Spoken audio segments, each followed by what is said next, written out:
Bonjour, mes chers élèves, comment allez-vous? Nous allons bien, merci. Ça va très bien, par la grâce de Dieu. Je pense que la nuit a été très bien passée pour vous, pas vrai? Une fois encore ce matin, et je vous remercie d'être avec nous dans le cours, le troisième cours d'études du texte. Et comme vous le savez déjà, c'est moi qui suis votre professeur d'études du texte. Et ce matin-là, nous allons directement entrer dans l'étude du texte. Je ne suis pas ici présent pour vous faire lire le texte seulement, n'est-ce pas? Pour vous faire terminer votre livre de texte, lire et s'exprimer. Il est vrai que vous avez ce livre, pourquoi? Pour pouvoir lire et étudier l'ensemble des règles qui peuvent vous être utiles pour mieux décortiquer un texte. N'est-ce pas? C'est ça. Ici, nous allons servir avec ce livre, mais pas pour ce moment. Il faut savoir l'environnement, il faut chercher à connaître l'environnement du texte. En tant que professeur d'études du texte, c'est à moi de vous faire connaître, de vous donner certaines règles qui peuvent vous être utiles pour mieux étudier, pour mieux décortiquer, pour mieux savoir qu'est-ce qu'on doit faire en face d'un texte. Ici, l'étude des textes. Le texte d'un ensemble, c'est un ensemble de mots. Un ensemble de mots, de phrases qui constituent un écrit. Qu'est-ce que je dis? Un texte est un ensemble de mots, des phrases qui constituent un écrit. Ici, nous avons ce texte. N'est-ce pas? Si vous regardez bien dans le livre, nous avons ce texte. Et ce texte-là, il constitue d'un ensemble de mots. N'est-ce pas? Et l'ensemble de ces mots regroupés donne un texte, donne un écrit. Maintenant, le texte est une suite d'éléments du langage. C'est un ensemble de signes qui constituent un sens logique. Qu'est-ce qu'on veut dire par là? Vous avez en main ce texte-là. Lorsque vous lisez ce texte, il faut que vous compreniez les idées qui se trouvent aux abords du texte, au sein du texte. Il faut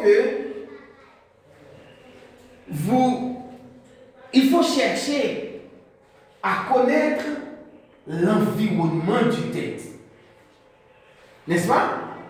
Maintenant, ce texte-là, il est cohérent.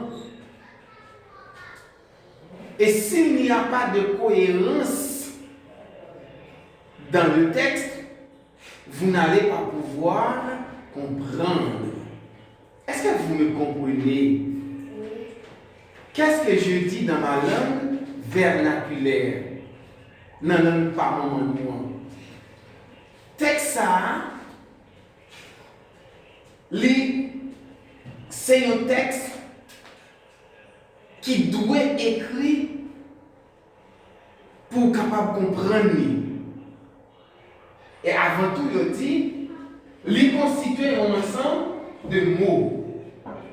C'est comme si l'ensemble de ces mots regroupés, parce que pour venir écrire, il faut qu'on mette un premier mot, ou mette un deuxième mot, ou mette un troisième mot. Et bien l'ensemble de ces mots, il va donner une phrase. Et l'ensemble de ces phrases, il va constituer pour moi un texte qui a un sens logique.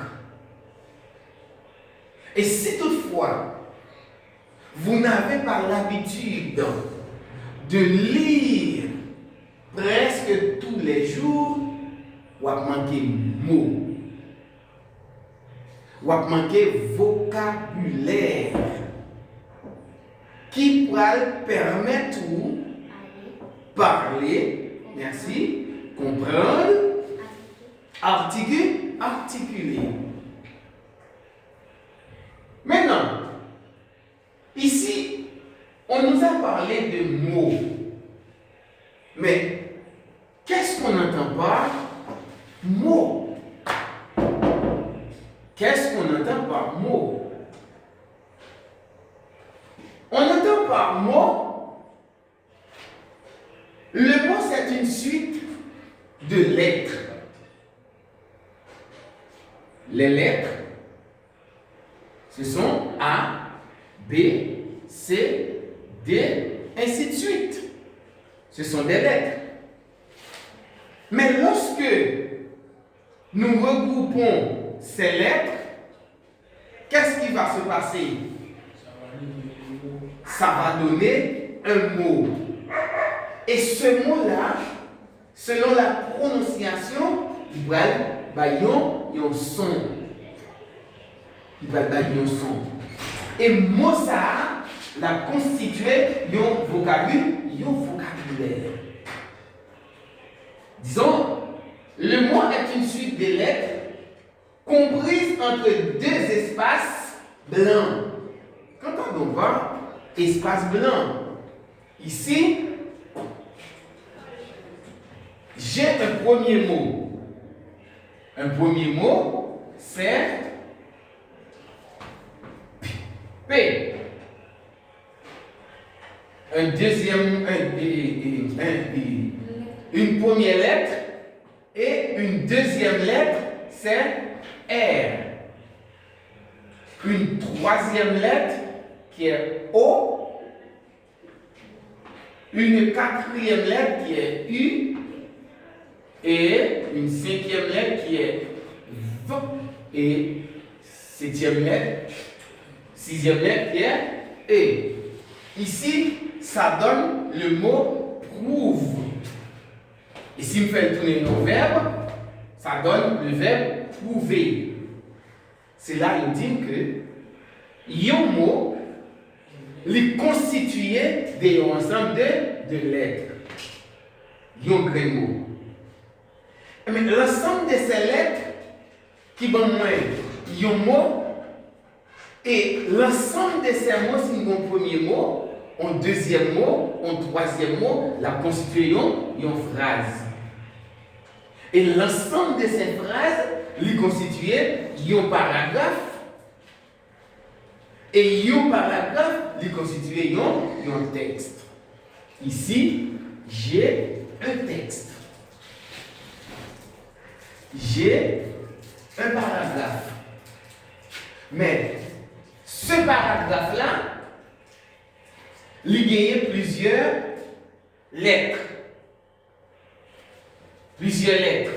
La lettre L, la lettre E, la lettre T, la lettre E, la lettre X, la lettre et ainsi de suite, n'est-ce pas? Mais, il est constitué avec un ensemble de mots.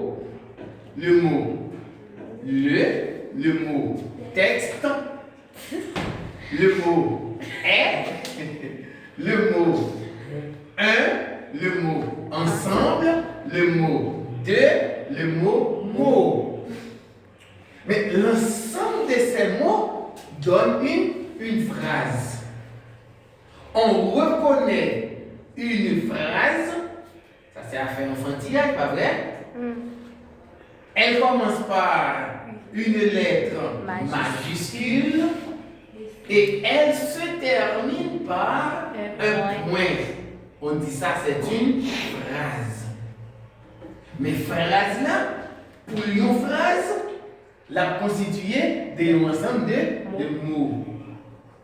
Maintenant, l'infini tout mot ça qui mettait tout ensemble, qui ça l'a formé un paragraphe. Et élève des septièmes, nous avons ici un paragraphe, mais ce paragraphe-là, il est constitué de combien alinéas? Ici, dans ce paragraphe, nous avons 1, 2, 3, 4, 5 alinéas. Cela veut dire 5 lignes qui constituent texte ça. Le fait de dire que, après, maître, qui ça mot ça veut dire? Je ne vais pas vous regarder et même vous entendre. Il faut dire, ou bien il faut me poser la question. Monsieur Francky, le paragraphe 1, alinéa 2, mot 3. Est-ce que vous voyez le paragraphe? Moi, identifié dans quel paragraphe je vais non? Ça, c'est le premier paragraphe. Mais dans quelle ligne que je parle? Peut-être c'est dans la ligne 3, troisième alinéa. Mais qui mot ou parle? Je parle mot ça. Mais alinéa 3, 1, 2, 3, 4, cinquième mot. Là, vous mettez le professeur dans le bain pour l'expliquer qui bien.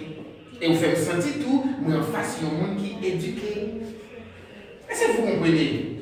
Maintenant, le mot, c'est une suite de lettres comprises entre deux espaces blancs. Ici, un premier mot,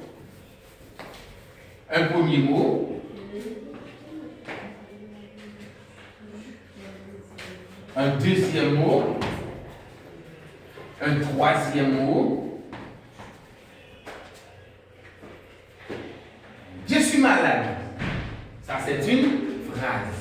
La phrase commence par une lettre majuscule et se termine par un point. Maintenant,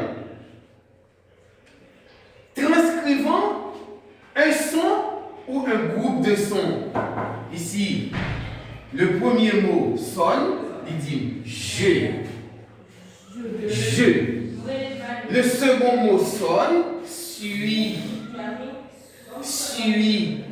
Le troisième mot sonne, malade. Donc c'est un groupe de sons. Maintenant, le mot est un son ou un groupe de sens. Parce que si le mot se trouve placé vaille-que-vaut dans les phrases, nous allons comprendre un rien. Cette phrase-là, oui.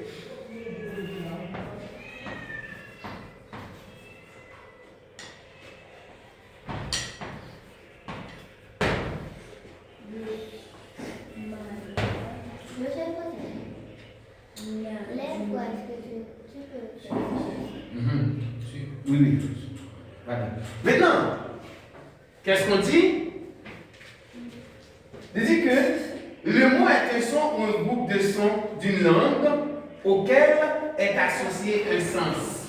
Écoute. Je suis malade. La première phrase, je suis malade. Mais cette phrase-là a un sens.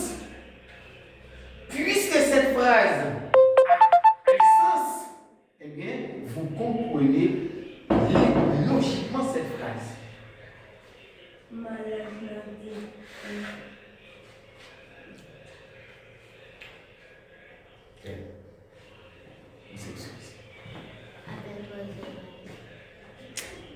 Même si tu as parlé, tu n'es pas arrêté. Pendant l'appel la fête, tu n'es pas arrêté. Tu n'es pas pendant l'appel la fête. Ah, ou dit bon, tu m'appelles la fête. Comment il camper, oui. Ça vidéo, Hein? il va pas troisième année. Oh, ma beau. Ok. Regardez-moi. Monsieur. Asseyez-vous. Regardez-moi. Je suis malade. Ici, cette phrase a un sens. Et le sens logique de cette phrase lui permet de comprendre. On regarde la deuxième phrase là. Malade, Nadine est. Mais ici, c'est vous qui allez chercher le sens logique de cette phrase, n'est-ce pas? Oui. Malade, Nadine est. Vous sentez qu'elle manque de sens. Puisque la phrase est dépourvue de sens, eh bien, nous ne sommes pas capables, logique phrase à bien qui fait bon comprendre. Nous toujours dans le mot.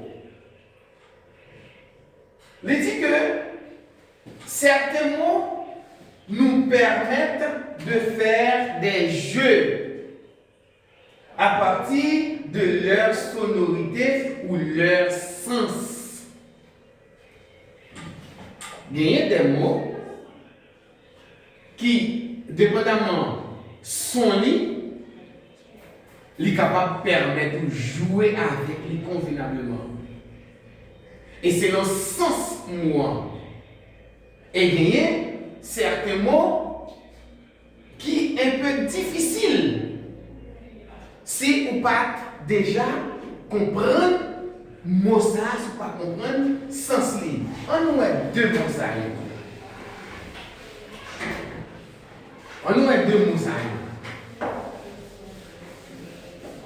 Ici, on dit que la con, c'est une phrase pas vraie.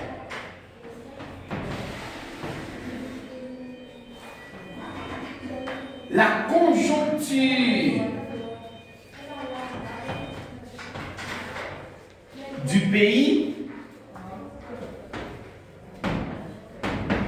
mérite une équipe performante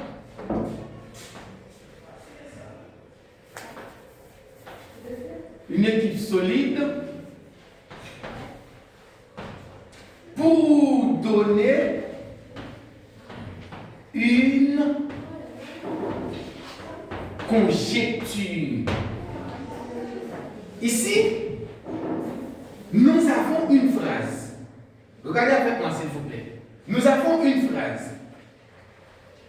La phrase, la conjoncture du pays mérite une équipe solide pour donner une conjecture.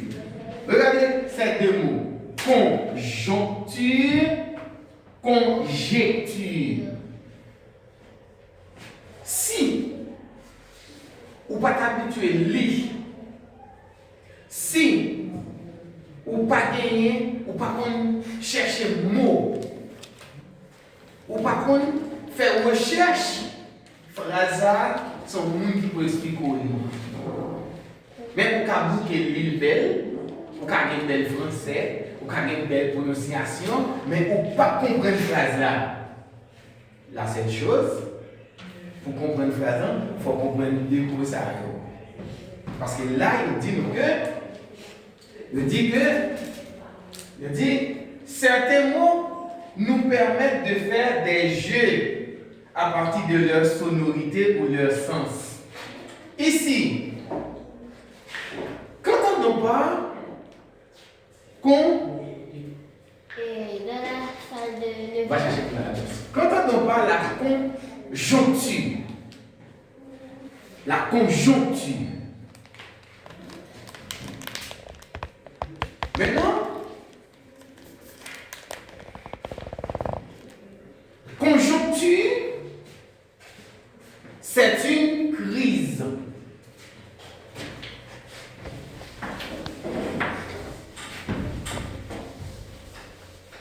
Ici, le mot, la conjoncture. La conjoncture, c'est une crise. Ok? C'est une crise. Et la conjecture. La conjecture, c'est la réponse apportée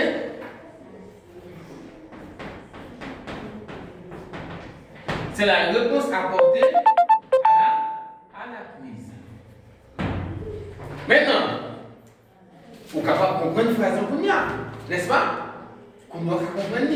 Puisque conjoncture, c'est une crise, conjecture, c'est la réponse apportée à la crise, mais là, il dit, crise pays, il mérite une équipe solide qui peut faire une réponse.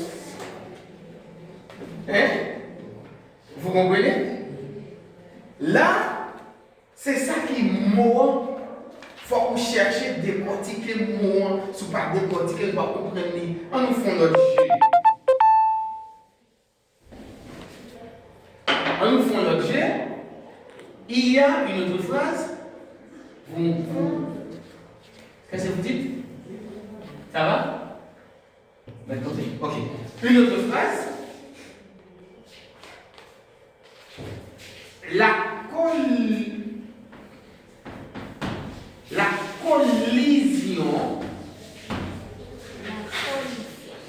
collision de deux voitures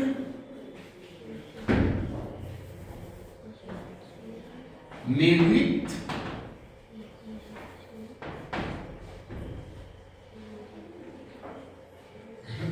on va nous concentrer.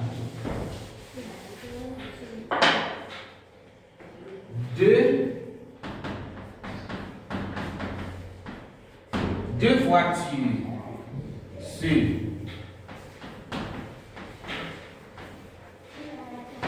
collisionnent, c'est le verbe collisionner.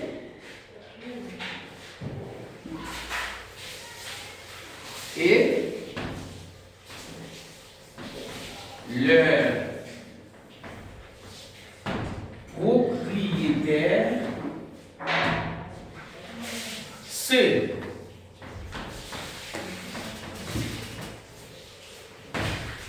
collisionne.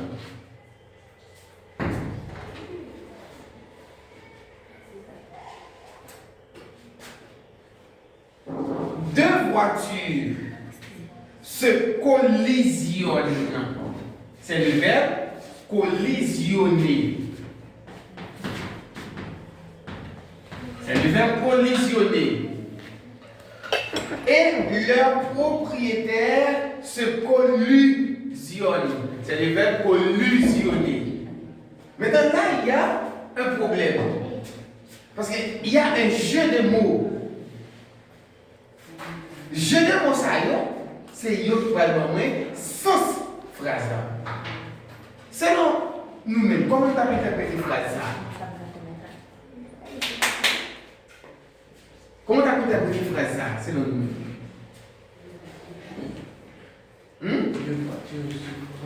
Ah, tu es là. Ici, le mot collision, c'est le choc des deux corps. Comment me dis-moi comme ça? C'est le choc des deux corps. C'est le choc des deux corps. Maintenant, leur propriétaire se collusionne. Ça veut dire. Leur propriétaire sont ensemble. Non. Ils ont fait un entente. Voilà. Ici. Ici, collusionner, c'est l'entente de deux personnes.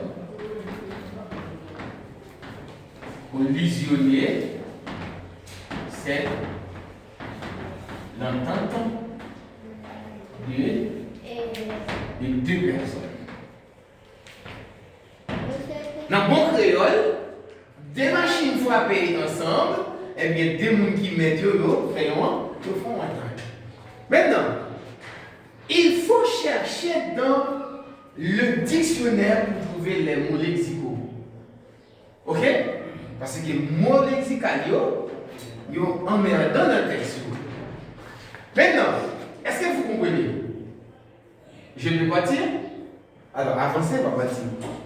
Plusieurs mots peuvent faire un seul. Lorsque plusieurs mots correspondent à une seule unité d'essence, cela veut dire nous sommes capables de gagner deux mots, mais deux mots, ils ont une seule idée. Ils ont un seul sens. Ils sont parfois répétés par un ou plusieurs traits d'union. Cela veut dire, on crée le mot, il est capable de répéter par, il est capable de séparer à travers un trait d'union. Pour montrer qui ça? Pour montrer qu'il s'agit d'une suite de mots figés. Le mot figé veut dire rester en place. Synapse, après on fait l'étude. Nous avons un pile mot. C'est comme ça qu'on fait étude des textes dans toute l'école. Un pile mot. C'est le mot qu'il faut comprendre le texte. Il ne va pas passer sur le mot même. Ici, le mot figé veut dire rester sans bouger. Le mot figé, rester sans bouger. Figé. C'est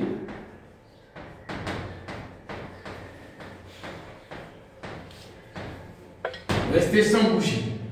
Ok?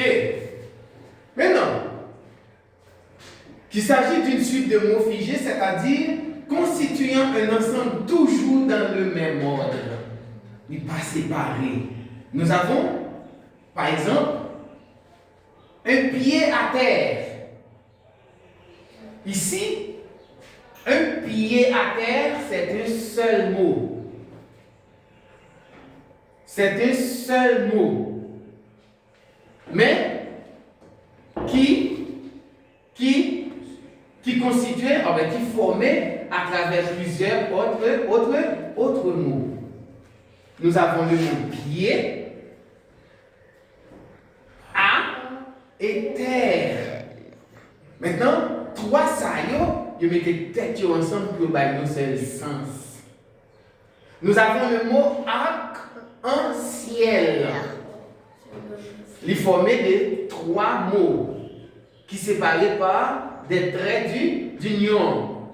Nous avons le premier mot arc, le deuxième en et le troisième ciel. Et encore, nous avons le mot va-nu-pied. Ici, le premier mot va, le second mot nu et le troisième pied. Va-nu-pied et va-nu-pied, tant qu'on nous toujours dit, c'est comme son petit vagabond. C'est comme son vaurien. Vous avez remplacé le mot ça par vaurien, par vagabond, voyou, yes, va-nu-pied. Ok? Mais c'est pas comme qui va marcher pied à terre. Ok? Ça, c'est sens expression ça. Vous avez dans le premier, si vous avez dit, c'est mon qui va marcher pied à terre. Vous avez dit, mais dans le vrai sens, c'est un petit voyou, un petit vagabond. Va-nu-pied. Ok. Mais il y a des mots qui n'ont pas un trait d'union, mais qui veut dire, qui baillent une seule idée dominante, comme poisson volant, comme un fer à repasser, comme un billet doux.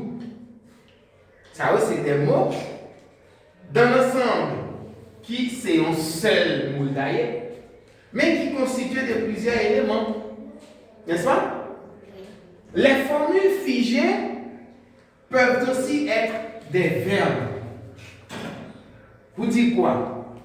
Il y a des mots qui constituent avec un verbe dès le commencement.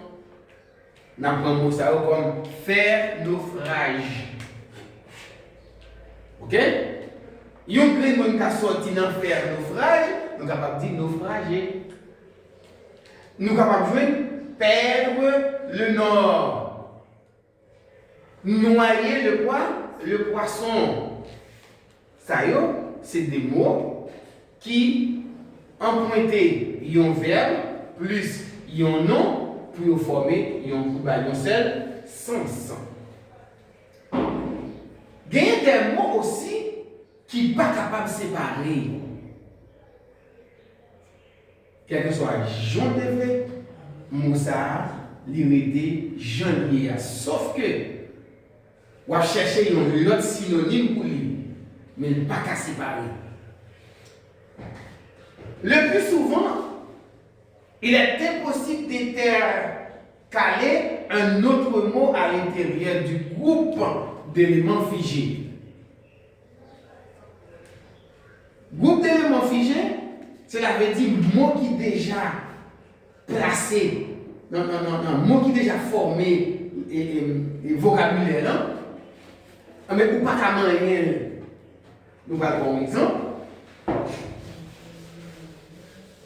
Un exemple. Ici, nous avons un mal de tête.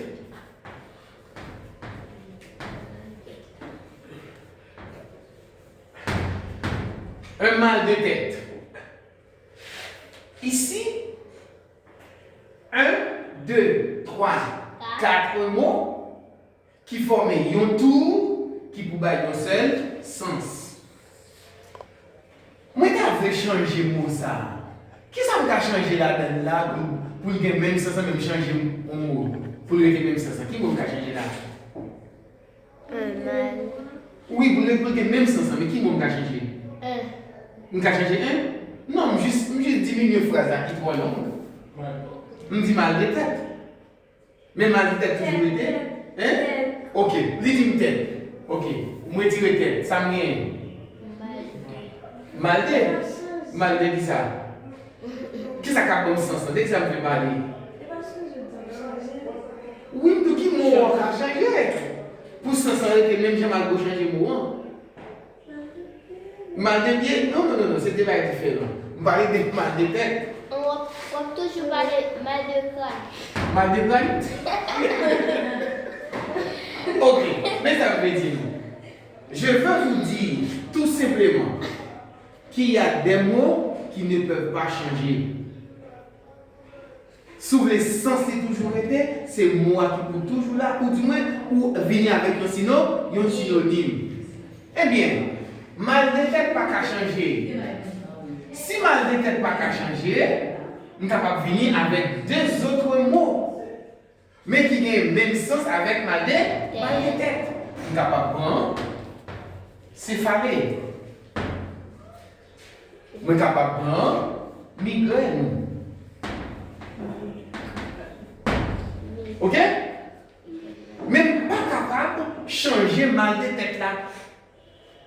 Mais, pour ne pas utiliser mal de tête là encore, et même j'ai choisi un petit mot céphalé. Mais à chaque fois qu'on utilise un vocabulaire, il tombe dans un registre des langues.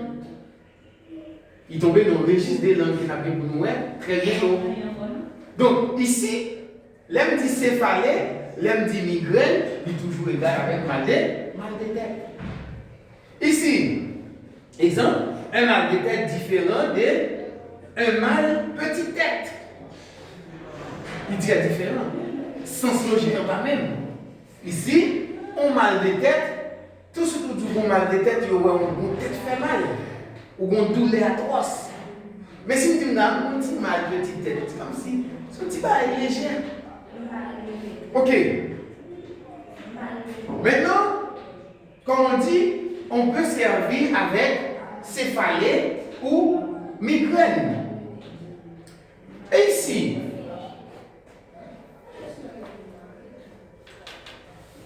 dans nos petits monde, avant même que nous utilisions, il faut qu'on connaisse la racine mot. c'est ça qui te permet que, aux temps anciens, la majorité des écoles ont utilisé un mot qui te relait latin. Latin, hein, qui te montré où, qui côté mot yo senti, qui origine mot yo. Exemple, la racine représente le mot le plus souvent en latin.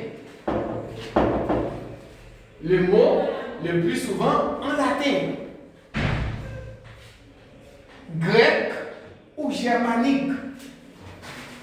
Ça veut dire, quel que soit un mot ou à étudier, ce mot-là vient d'une autre langue. Racine sortie dans une langue différente. Eh bien, racine mot yo capable de sortir dans le latin et qui c'est 98, 96%, on dit que 90% plus fort mot c'est dans le latin qui est sorti. Parce que c'est français qui est lié. Aujourd'hui encore, qui sorti dans le grec, ou après des gens qui fait étude biblique, qui plus chita sur Mosaïo, pour capable expliquer la Bible plus bien, eh bien, ils disent que tel mot est sorti dans tel mot grec. Ils puissent utiliser eux-mêmes. Après ça, on joue racine mot qui sorti dans le mot germanique. Maintenant, quand on retrouve les mots des mots qu'on retrouve intacts ou déformés dans le radical du mot étudié. Ça veut dire, mot ça qu'on va étudier, il y a un côté qu'elle sortit et l'on fait déclinaison mot en latin, comme on va faire latin ici, on va pas faire déclinaison en latin, on va pas faire latin. Mais on est capable de montrer le côté mot sorti dans la racine. Maintenant, la racine latine du mot dentiste. Entendez-vous? Nous avons le mot dentiste. Qui ça le bail? Le bail dent. Ici, dentiste, l'idée pour origine latin. Mais en tant dentiste, qui mot français nous capable de tirer le mot français dent. Nous gagnons le mot oculus. Oculus, ça se dit latin. Mais dans le mot latin oculus, qui mot français nous capable de tirer des lignes? Eh bien, nous avons tiré du mot œil. Nous sommes capables de tirer le mot oculaire. Oculaire. Quand on dit quelqu'un est témoin oculaire, son monde qui est là avec des nawel qui a regardé la qui a passé. Un témoin oculaire. Donc, d'où vient le mot oculaire ou œil? Le mot ça sorti dans oculus, qui c'est un mot latin. Ça c'est racine mot à chercher. Maintenant, certains mots sont construits à l'aide de racines grecques. Qui mot grec ou latine, dont on connaît bien le sens et avec lesquels on compose des mots savants. Eh bien, nous disons qu'il y a un ensemble de mots qui sortent dans le grec ou bien latin. Mais racine mot ça, nous ajoutons le petit bagage sur lui encore, mais il y a un mot nouveau. Quel est ce mot nouveau? Pour construire ce mot téléphone, qui veut dire quoi? Un téléphone n'est autre que un appareil qui transporte voix ou son de loin. Mais, à travers qui ça va construire mon téléphone non? Qui côté racine ni sorti? Ici, nous avons le mot télé qui veut dire qui ça? Nous avons le mot télé, télé qui signifie de loin. Hein? Qui signifie de loin. Et nous avons le mot phone qui signifie quoi? Qui signifie son, qui désigne la voix. Qui désigne la voix, le son. Maintenant, pour nous parler un seul mot, nous prenons premier mot ça, nous prenons deuxième mot ça, lui former téléphone. Mais nous avons dit, c'est quoi? Nous avons dit, c'est un appareil qui transmet le son, qui transmet la voix et le son plus loin. Mais, donc ici, le téléphone qui désigne la voix, le son, donc on dit à travers deux mots grecs ça, n'est-ce pas? À travers deux mots grecs ça, premier mot grec là qui c'est télé, deuxième nom qui c'est phone, mais les mettre deux mots ça ensemble, ils forment un seul mot qui donne un seul son qui dit téléphone. Mais maintenant, puisqu'elle dit ça lui désigne de loin, ça lui désigne la voix ou le son, elle dit téléphone, c'est un appareil qui transmet le son plus loin. Fini. Maintenant, le latin, nous avons le mot latin ovi. N'est-ce pas? Nous avons le mot latin ovi. Ovi, qu'est-ce que ça veut dire ovi? Ovi qui signifie œuf. Ovi qui signifie œuf. Pas œuf, non? Œuf, c'est les que vous mettez au pluriel. La comme son œuf, la côté e.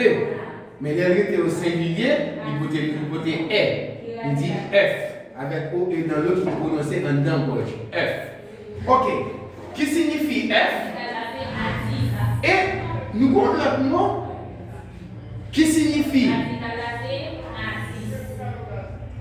Ne dit pas parler. C'est latin. Parler. Qui signifie quoi? Qui signifie donner naissance à? Hein? Donner naissance à. C'est ça que veut dire son mot latin. Eh bien, l'aime coller ovi avec par. L'aime coller ovi avec par. Qui ça donnerait? Il donnerait ovi par. Donnerait ovi par. Qu'est-ce qu'un ovi par? Hein? En dans l'animal, on dit c'est un animal qui donne ovipare. Tout ce qui donne naissance. Ok. À un moment, on dit c'est un animal là. Parce que comme d'être un animal ovipare, on dit c'est tous qui donnent naissance. Ajuster. Ok? Donc, un animal ovipare, son animal qui baille petit, il va faire œufs. C'est petit dans le beauté, tel que qui donne naissance à, tel que qui met lié Le chat. Ok. Et ovipare qui désigne l'animal qui se reproduit par des œufs. Non, on ne peut pas définir ça pour nous. Les 10 œufs, ce qui donne naissance, c'est tout ce qui donne naissance par des œufs. Yes. Par des œufs. Ok? Ovipare. Ça veut dire lui-même comme qui ça? Comme poule, comme pigeon, canard. Canard.